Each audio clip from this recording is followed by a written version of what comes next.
ఇక ఎస్ఐఆర్ ప్రక్రియ గురించి మనం మాట్లాడుకోబోతున్నాం. ఇది ఆంధ్రప్రదేశ్ ఎస్ఐఆర్ గురించి. ఏపీలో ఎస్ఐఆర్ ప్రక్రియలో 48 లక్షల ఓట్లను అధికారులు తొలగించారు. మార్పులు చేర్పుల కోసం ఓటర్లకు ఎన్నికల సంఘం ఇప్పుడు నోటీసులు పంపిణీ చేస్తోంది. దీనికోసం దాదాపు 44,28,000 నోటీసులను పంపిణీ చేయడానికి ప్లాన్ చేశారు. ఇందులో నిన్నటి వరకు 86% పంపిణీ పూర్తయింది. ఇంకా 6 లక్షల నోటీసులు పంపిణీ చేయాల్సి ఉంది. 7 జిల్లాల్లో 20%కు పైగా నోటీసుల డెలివరీ పెండింగ్ లో ఉన్నాయి. తూర్పుగోదావరి జిల్లాలో 38%, శ్రీ సత్యసాయి జిల్లాలో 33%, నెల్లూరులో 30% డెలివరీ చేయాల్సి ఉంది. ఇటు బాపట్లలో 23.50%, అలాగే తిరుపతిలో దగ్గరగా 21% పెండింగ్ లో ఉంది. అనంతపురం, విశాఖ జిల్లాలో 20% నోటీసులు ఇంకా పంపించాల్సి ఉంది. ఇక మిగిలిన నోటీసుల పంపిణీ పూర్తి చేసే పనిలో ఎన్నికల అధికారులు ఉన్నారు. సో నోటీసుల పంపిణీ గురించి మరింత సమాచారం మా ప్రతినిధి కాంతి అందిస్తారు. కాంతి, బిఎల్ఓలు ఎన్యూమరేషన్ ఫామ్స్ తీసుకెళ్ళినప్పుడు కొన్ని ఆరోపణలు వచ్చేసరికి చేయట్లేదు, దీంతో ఎక్కువ ఓట్లు పోతున్నాయని. సో ఇప్పుడు నోటీసులు పంపిణీ చేస్తారు. ఈ ప్రక్రియ చాలా సజావుగా సాగుతుందా? ఒక అర్హుడైన ఓటు పోకుండా ఉండే విధంగా సాగుతుందా?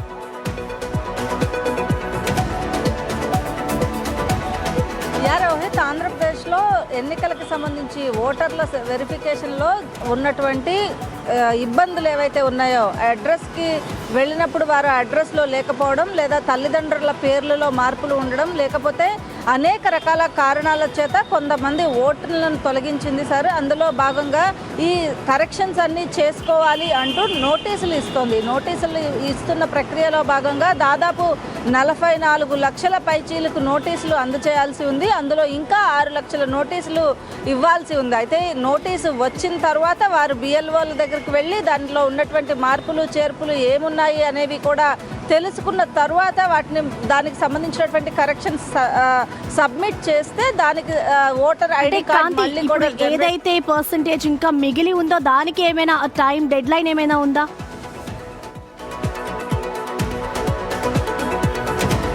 లేదు ప్రశ్న. అంటే డెడ్ లైన్ పక్కన పెడితే అసలు ముందు నోటీస్ చేరిన తర్వాత నోటీస్, ఇప్పుడు నేనే ఉన్నాను, నా పేరులో కరెక్షన్స్ ఉన్నాయి, ఆ పేరు కరెక్షన్ కోసం దానికి ఒక ప్రూఫ్ చూపించాలి. ఆ ప్రూఫ్ కావాలి అంటే అది వాళ్ళు చెప్పిన ప్రూఫ్నే మనం ఇవ్వాల్సి ఉంది. ఈ నేపథ్యంలో దీనికి సంబంధించినటువంటి జాప్యం ఎక్కువగా జరుగుతూ ఉంది. ఈ నేపథ్యంలో ఇంకా ఇప్పటివరకు నోటీసులే అందుకోనిటువంటి వారి ఓటర్ల సంగతి అయితే చెప్పాల్సిన అవసరం లేదు. అసలు అయిందా లేదా కూడా తెలుసుకోలేని పరిస్థితిలో కొంత ఓటర్లు ఉన్న నేపథ్యంలో ఈ ఓట్ కార్డ్ వెరిఫికేషన్కి సంబంధించినటువంటి అంశంలో ఇంకా కొంత చొరవ చూపించాల్సి ఉంది. బిఎల్ఓలు ఎంత పనిచేసినప్పటికీ కూడా వారికి సంబంధించినటువంటి డేటాని ఇవ్వడంలో కావచ్చు, లేకపోతే డేటా ఎన్రోల్ చేయడానికి సంబంధించి కావాల్సినటువంటి ప్రూఫ్స్ తీసుకుని రావడానికి నోటీసులు ముందు సర్వ్ చేయాల్సి ఉంటుంది. ఇంకా నోటీసులే పెండింగ్లో ఉండడంతో చాలా వరకు ఓటర్ వెరిఫికేషన్ అనేది మిగిలిపోతూనే ఉంది. దాదాపు ఇంకా 6 లక్షల మంది వరకు కూడా ఈ నోటీసులే అందలేదు. 48 లక్షల ఓట్ల వరకు కూడా తొలగించే అవకాశం ప్రక్రియ కొనసాగుతున్న నేపథ్యంలో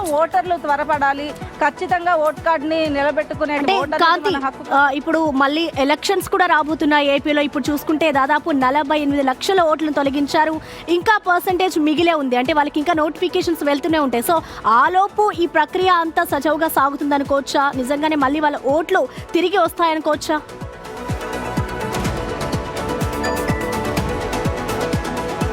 ఇప్పుడు ఏవైతే అడిగినటువంటి ప్రూఫ్స్, ఇప్పుడు ఓటర్ ఐడి కార్డులో నేమ్ చేంజ్ కానీ, లేకపోతే కొన్ని చోట్ల తల్లిదండ్రుల పేర్లు సరిలేకపోయినప్పటికీ తీసివేస్తున్నారు. తల్లిదండ్రులకి సంబంధించి ఇప్పుడు నా తండ్రి ఎగ్జాంపుల్ తీసుకుంటే కనుక నేను వీళ్ళ కూతురే లేదా వీళ్ళ కొడుకే అనే దానికి ఒక క్యాస్ట్ సర్టిఫికేట్ లేదా ఇటువంటి సర్టిఫికేట్స్ అడుగుతున్నారు.